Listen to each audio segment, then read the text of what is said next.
Não priorizar a experiência do cliente pode estar fazendo você perder vendas. E é por isso que a gente vai falar sobre esse tema tão importante hoje no Mercoscast. Começa agora Mercoscast, o programa dos representantes e gestores comerciais de sucesso. Uma iniciativa Mercos, o software que potencializa suas vendas. A experiência do cliente é um tema que ganha cada vez mais destaque em vendas. Afinal, é o impacto que o seu negócio causa nos clientes que dita o sucesso das vendas futuras. E é sobre isso que a gente vai falar aqui hoje. E quem está comigo nesse episódio é, de novo, Afonso Conelli. Seja muito bem-vindo, que é representante comercial da Musical Plus há mais de 30 anos. Afonso.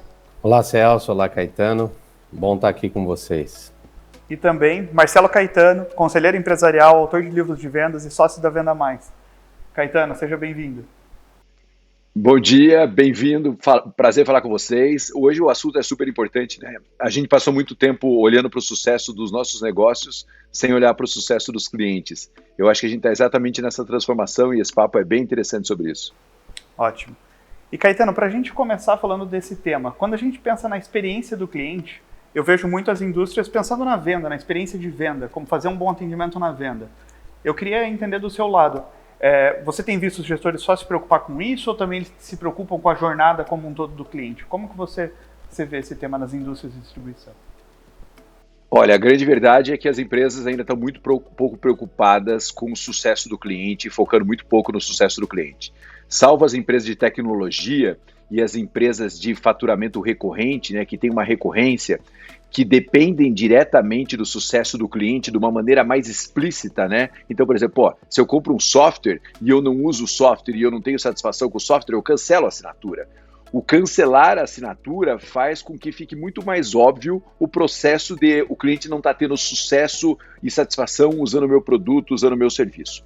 Só que quando a gente vende um produto para o cliente, a gente também passa pelo mesmo processo, porque a recompra do cliente depende muito do sucesso dele, seja na utilização, seja na revenda do seu produto. Só que as empresas ainda não empacotaram esse processo todo e colocaram num ponto só.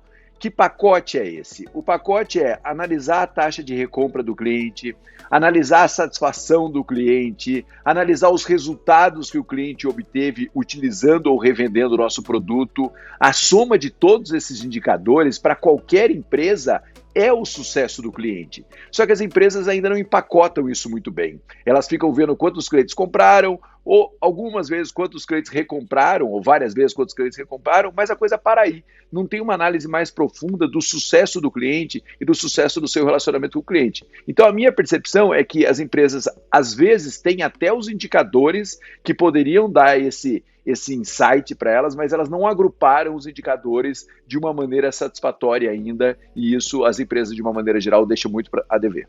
Afonso, como que você vê isso nas tuas empresas?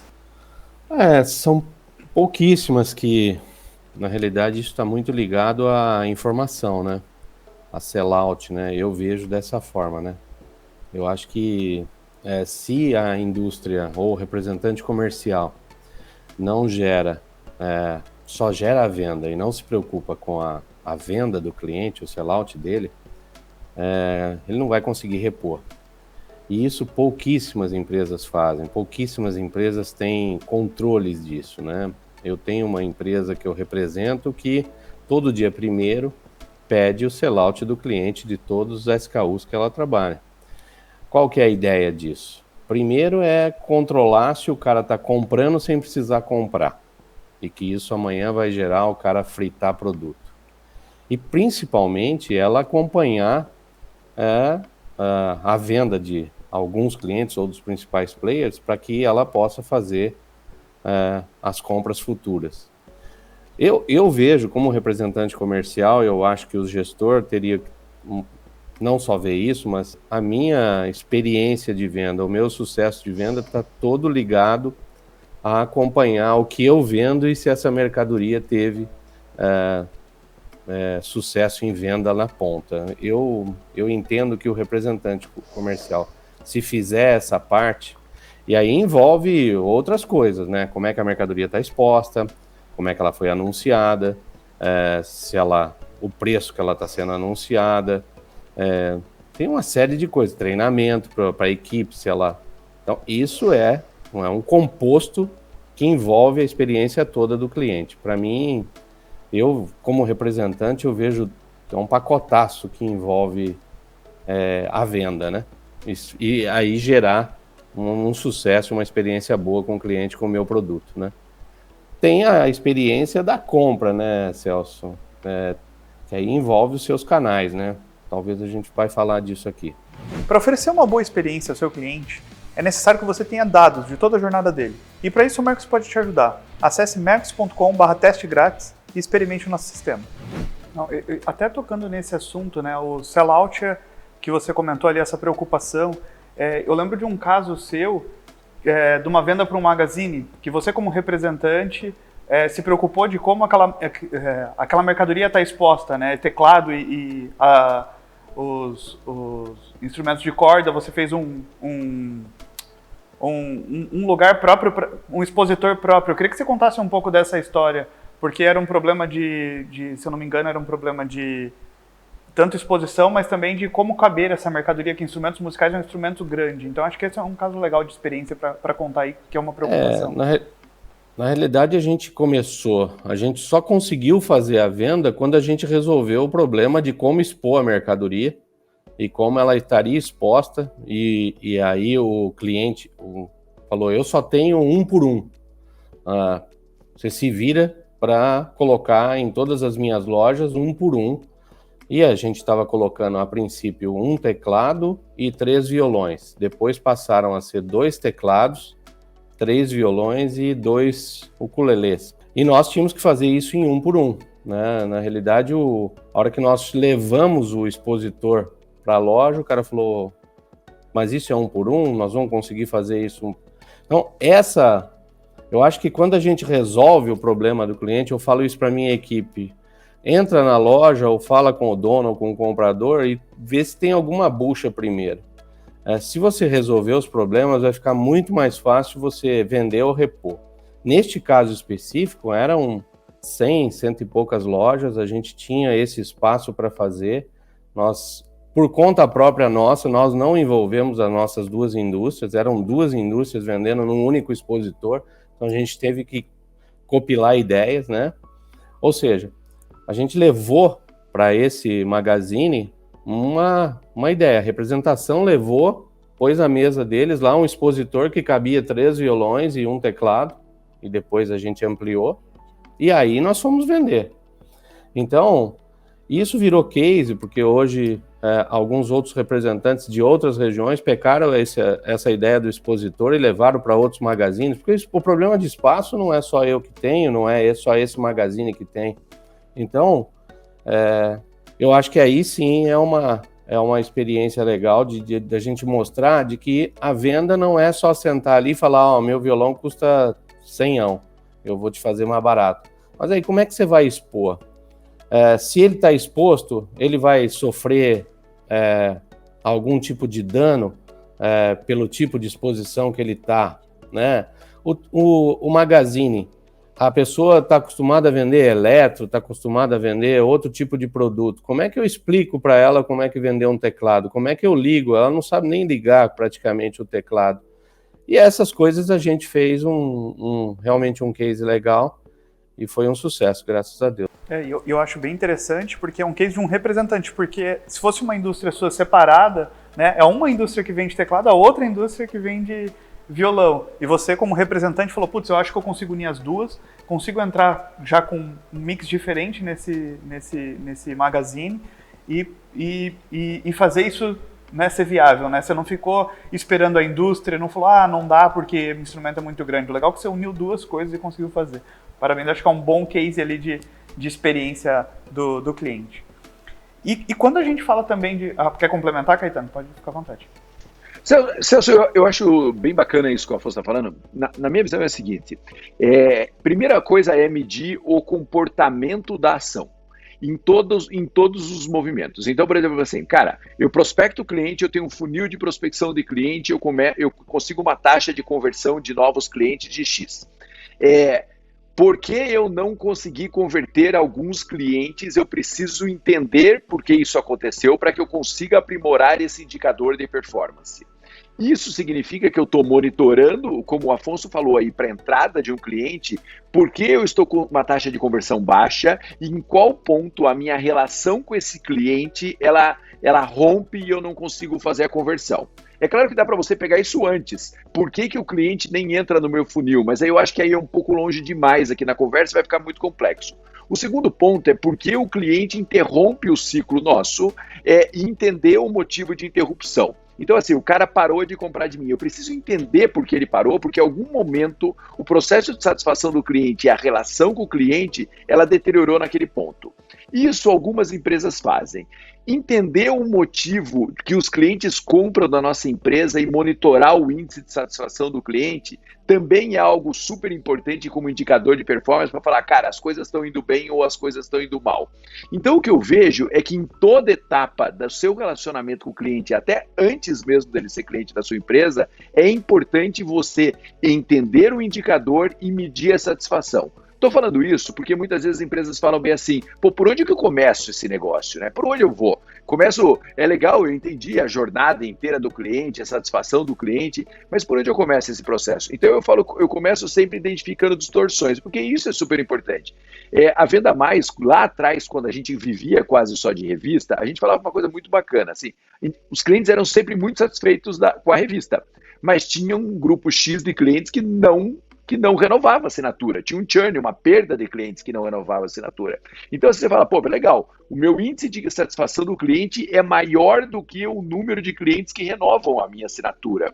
Então eu tenho alguma coisa aqui no meio do caminho que eu não estou conseguindo identificar e eu preciso ir atrás disso. Porque se eu ficasse só medindo a satisfação do cliente, eu estaria super tranquilo, mas o comportamento do cliente não reflete aquilo. Quer dizer, algum processo na jornada dele estava se perdendo e a gente precisa estudar essa jornada. Isso é algo que alguém na empresa tem que estar pensando muito nisso. Ou que o gestor tem que pensar muito nisso, ou que o representante tem que pensar muito nisso.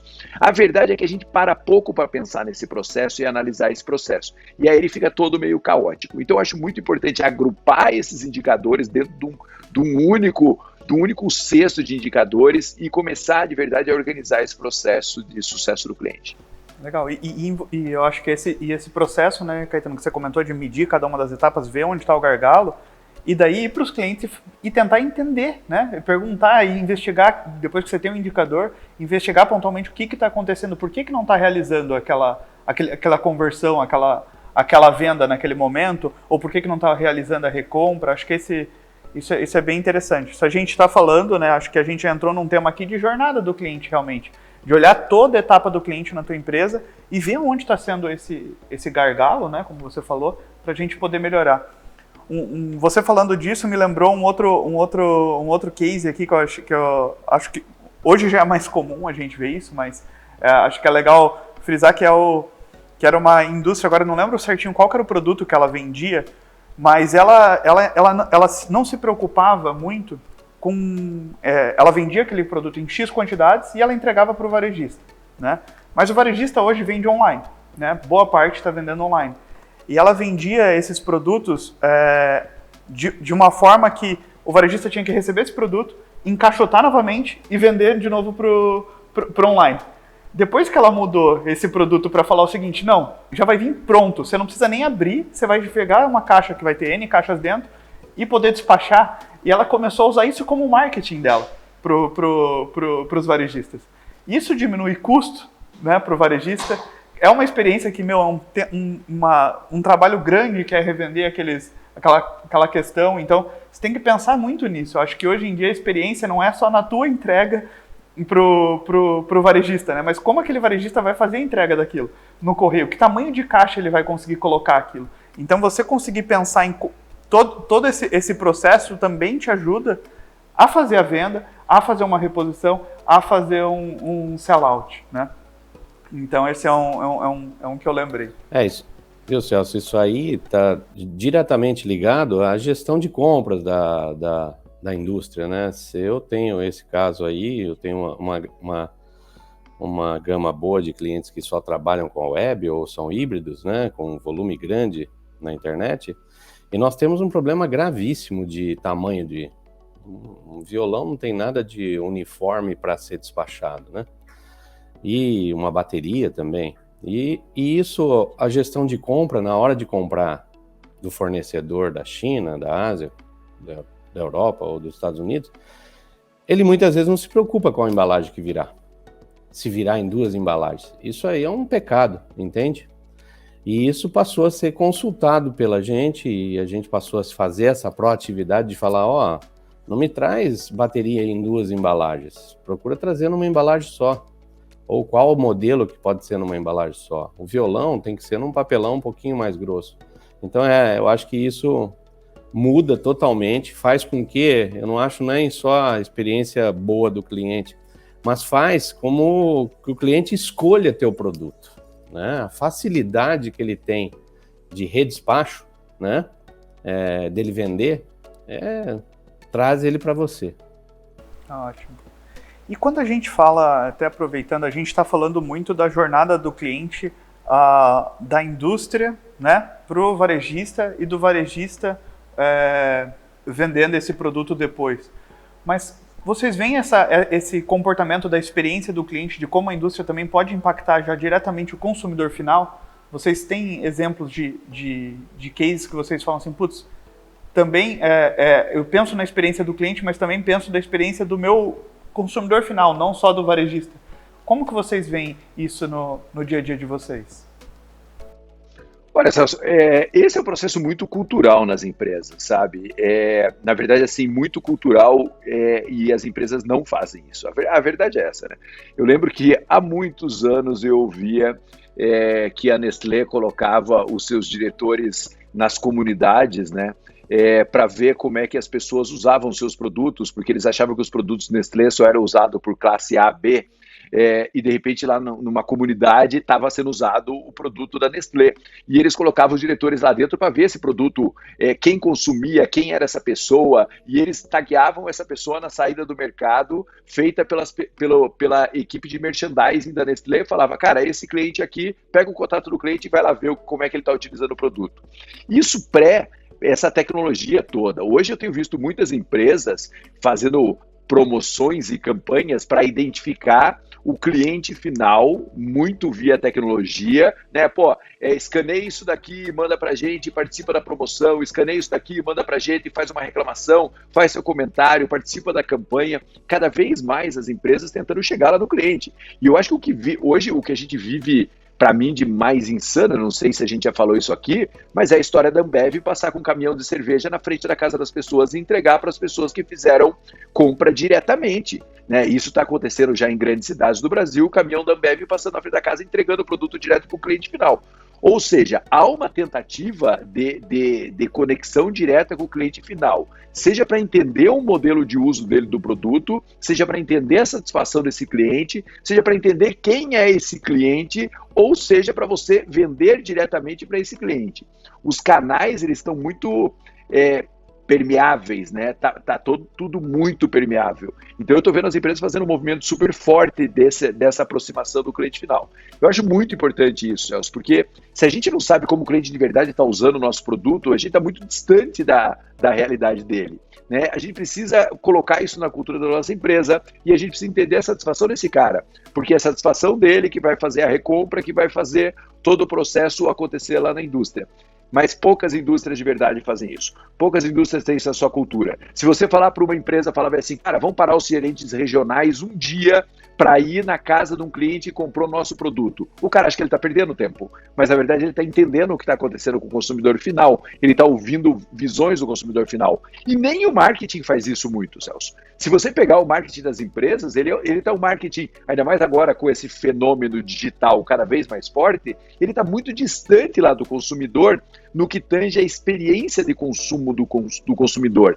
Ele está muito mais relacionando com o cara do que olhando para a experiência de consumo dele mesmo. Então, eu acho assim, se serve um alerta aqui, é assim, cara, comece lá no seu cliente, sabe? Eu falo assim, eu tenho uma indústria de moda e eu vendo roupa infantil.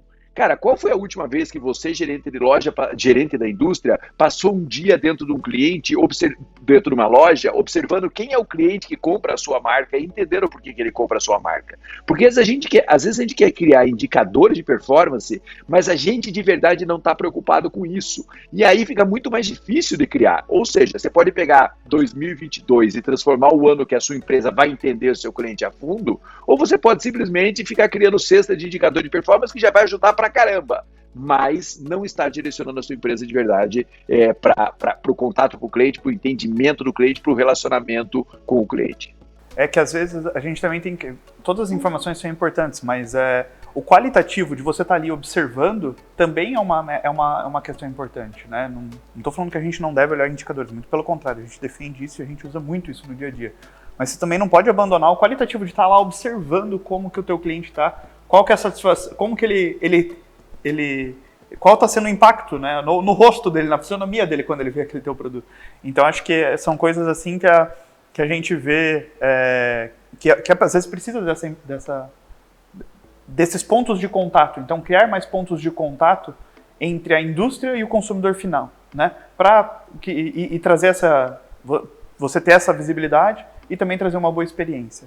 Eu acho que Afonso, até te pedi um exemplo que me veio assim de pensar em pontos de contato que a indústria cria com o consumidor final. Era um case da Tajima, que era o ônibus da Tajima, que vocês faziam também para criar essa proximidade. Isso era na pré-pandemia, vamos dizer assim, né? Mas eu queria que você contasse um pouco como que era esse ônibus para ter essa experiência com o consumidor final. Eu ia dizer aqui que no meu setor nós vamos a Marte primeiro para depois mexer com o consumidor final. Entende? De tão distante que a gente está disso. Na realidade, essa indústria, a Tajima, ela criou também é um projeto único. Ela comprou um ônibus, ela tirou todos os bancos desse ônibus e ela fez um showroom dentro desse ônibus, com o set de produtos de curva A. E saiu no Brasil inteiro, né, na frente das lojas. Ela estacionava esse ônibus na frente das lojas, e a única coisa que a gente fazia era trazer o consumidor final para conhecer aqueles produtos que estavam expostos. A função disso era mais para o consumidor final do que diretamente. Obviamente que uma ação dessa impacta diretamente ao lojista. Por quê? Porque o lojista usa isso dizendo, olha o que eu trouxe para vocês verem, né? E a gente também, o representante comercial estava dentro do ônibus, o meu gerente estava dentro do ônibus, então na hora que chegava dentro da loja, é óbvio que enquanto lá estavam os consumidores vendo o ônibus, eu estava lá na mesa do cara vendendo o que eu trouxe para expor. Então foi um sucesso, né? Uma pena que neste momento de pandemia, nos últimos dois anos e pouco, a gente não tem conseguido fazer, mas era um espetáculo. Agora, no geral, nós não temos isso. Infelizmente, o máximo que a gente tem em algumas empresas é ação de PDV, né? Trabalhar a loja com alguma imagem, com algum produto, com alguma comunicação visual que leve o consumidor final a identificar o teu produto ou não. Mas trabalhar com o consumidor final, de identificar e saber por que ele comprou o produto, ou onde que ele vai usar, se ele está comprando o produto certo, se ele poderia comprar o produto A ou B no lugar daquele, como eu disse, isso aí eu vou a Marte primeiro.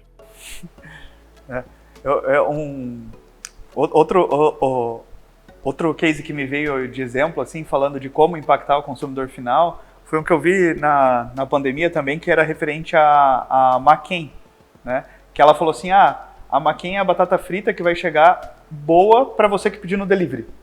Então ela se preocupou, porque ela estava vendo que as entregas, né, em restaurantes e tudo mais se preocupou. Então, olhe os restaurantes, e conseguiu fazer campanha com iFood, etc., aonde vendia a McCain boa para o delivery. Então, acho que esse ponto da Tajima tá ali próximo do consumidor, a McCain olhando para como que tá a beleza, como que mudou agora na pandemia essa jornada, tinha mudado, né? Agora de delivery estava muito mais intenso. Então, como se preparar para isso? Eu acho que são pontos interessantes que a gente começa a despertar aqui para nós e falar, putz, o que eu posso fazer de entender ali como que está essa jornada do meu cliente também no consumidor final e eu impactar ele como uma indústria, né? Bom, e gente, a gente está chegando no final, assim, queria considerações finais, Caetano, assim, se você puder deixar um recado, como, talvez, você já falou ali um pouco de passo a passo de como começar, mas o que mais você acha que a gente podia fazer aqui para a gente concluir o episódio? O que a gente pode estar falando? Institua o dia do cliente dentro da sua empresa e coloque as pessoas para entenderem o comportamento do cliente, seja ele quem for, seja ele, nem que seja ele quem atravessa o seu produto, se você não conseguir chegar de imediato no cliente final, mas eu acho que esse tempo de observação, sabe, Celso? Você falou muito aí, a palavra é qualitativa. A gente tem muitos indicadores de performance, e os indicadores de performance são super importantes, mas conversar com o consumidor, entender o uso do consumidor, ele é extremamente importante e você pode ganhar dinheiro com isso. A gente tem um cliente que faz portas divisórias, dessas que ficam para sacadas, essas coisas todas. Então você imagina só, o cliente compra uma porta dessas, e essa porta, a cada 1 ano, tem que ter uma manutenção que o cliente pode fazer ou a indústria pode fazer. Essa manutenção pode ser uma forma de relacionamento com o cliente e de receita recorrente, porque você vai lá no cliente, você faz lá a manutenção e ainda cobra um valor para fazer a manutenção.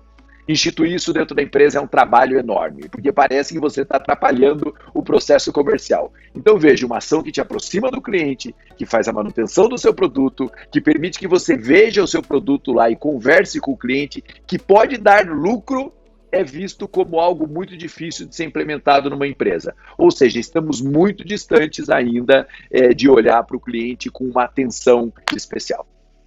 No meu caso aqui, como representante comercial, o que eu prezo é, obviamente, que o cliente tenha todos os canais possíveis para ser atendido. Eu acho isso faz parte da experiência. Ele talvez me escolha pela facilidade, pelos meus processos de atendimento, né? Ou pelas minhas ferramentas, né? A gente também faz a feira, que também é uma experiência de cliente, né? A gente faz um case ali que o cara acaba falando, caramba, eu vou comprar dessas marcas porque ela está todo ano ali me proporcionando isso. Então, eu acho que o representante comercial, fora ter todos os canais, ele tem que olhar se esses canais estão funcionando, obviamente, a rua, o WhatsApp, o celular e assim por diante. Mas eu acho que ele tem que enxergar aonde ele poderia melhorar dentro da loja do cliente. Por que o produto não está sendo vendido? Porque ele sabe, né? Talvez a indústria não saiba, mas o representante tem que saber. Ele vai entrar na loja dele, vai ver o produto mal exposto, vai ver o concorrente melhor exposto, melhor posicionado. Então eu acho que ele tem que olhar e falar, o que eu preciso fazer para mudar isso aqui? Que ação que eu preciso fazer? Vou chamar a indústria para cá e tal. Eu pequei aqui em dizer que era só a Tajima que tinha feito uma ação, mas a Cássio fez um Cássio Day, ela faz isso, não fez na pandemia, que é ir dentro de uma revenda grande, passar o dia com um especialista de produto, com os produtos para sendo expostos e treinando. Isso é experiência, isso é ligar ao consumidor final nosso produto diretamente, né? Então, é nisso, tem que brigar. É isso, a gente temos um ótimo episódio. Muito obrigado para você que está acompanhando até aqui.